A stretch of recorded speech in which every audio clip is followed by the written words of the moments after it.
Mr. William Steenkamp, welcome to the Norwich University Business School.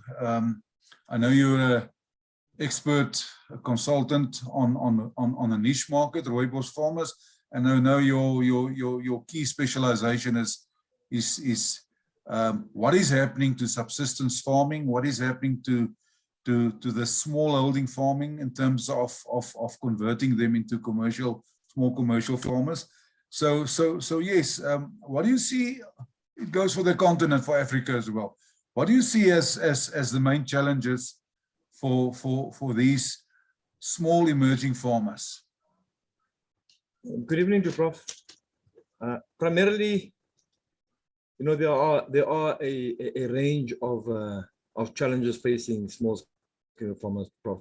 You know, one of it largely would be the case of access to land.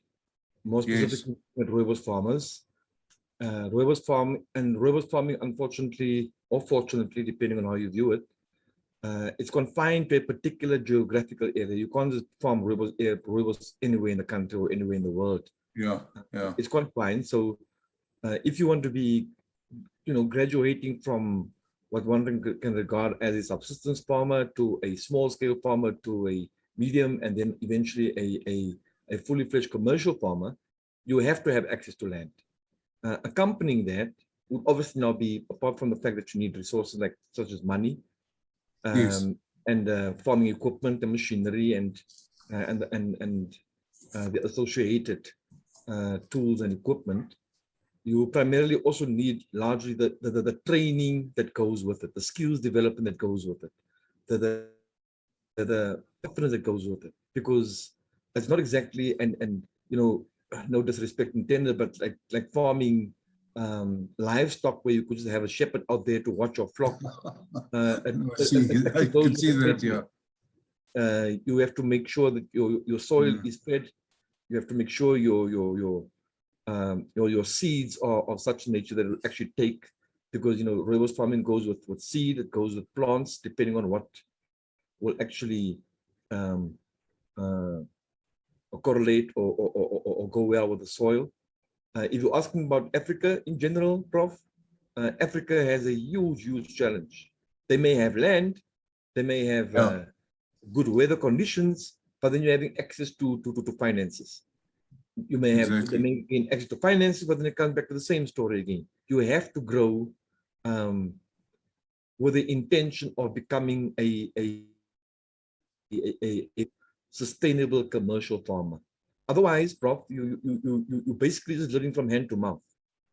Now, the biggest challenge in Africa, we also tend to farm based on our traditions and our cultures and the way things were done 100 and 200-300 years ago. We haven't basically adapted to modernized farming. We haven't adapted to the demands of both the domestic as well as the global or international market. So you can't, for example, grow 20 heads of cabbage and think you're going to become a commercial farmer. It's not going to happen. So unless you're looking at it from a broader perspective and then say, with the amount of land we have, I'm going to have to grow at least 500, 600 or 1,000 heads of cabbage to then sell it either to the local stores or wherever you want to sell it to, depending on which market you're identifying. I agree with you that on that going to become a yeah, William, if you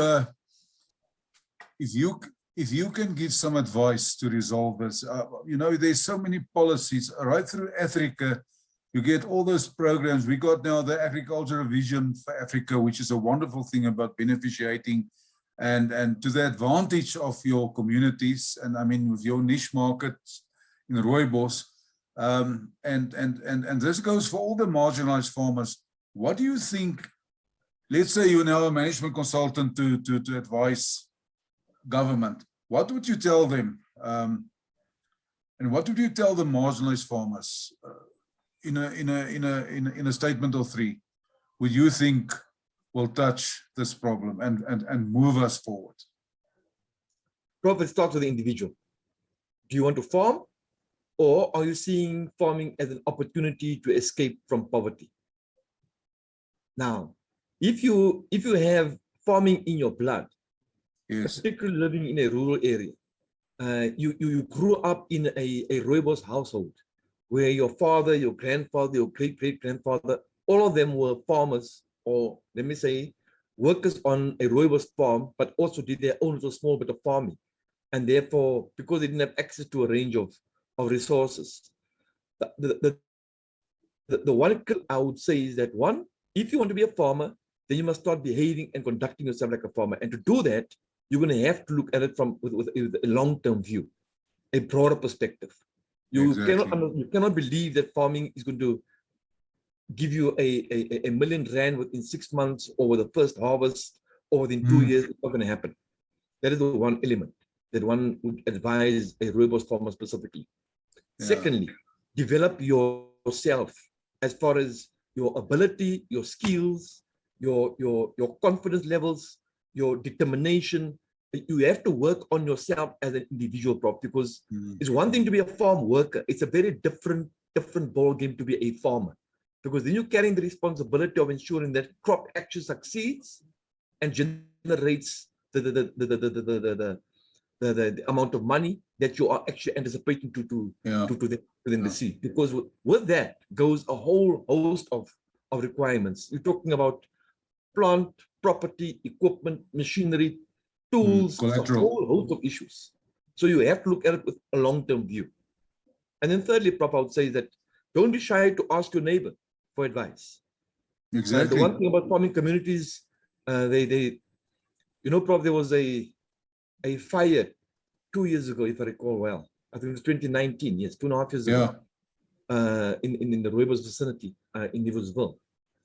It's amazing. Farmers as far as 60 kilometers away jumped into their buckets, grabbed whatever they could grab, filled their buckets with canisters, and they went for the water. Wonderful. And it had nothing to do with it. So that's basically how the farming community operates. Yes, you'll have your undertones, your issues amongst farming communities and so on, but primarily when it comes to farming, they club together and they stand. Yeah. So I would say, don't be shy to ask the neighbor. Thank you, Itzere. Welcome to the Norwich University Business School fraternity, and thank you for your good insights, and from us, all the best wishes for you in your future endeavors. I know you are really forwarding the cause of the marginalized rooibos farmers, and from my side, once again, thank you so much. I enjoyed your conversation. And you know what I'm going to do right now? I'm going to say goodbye and going to make myself a nice rooibos tea with a bit of lemon, a dash of lemon, and no sugar. Okay. Thanks, William. Have a great night. Appreciate it. Okay. Bye-bye. Thank you. Ciao.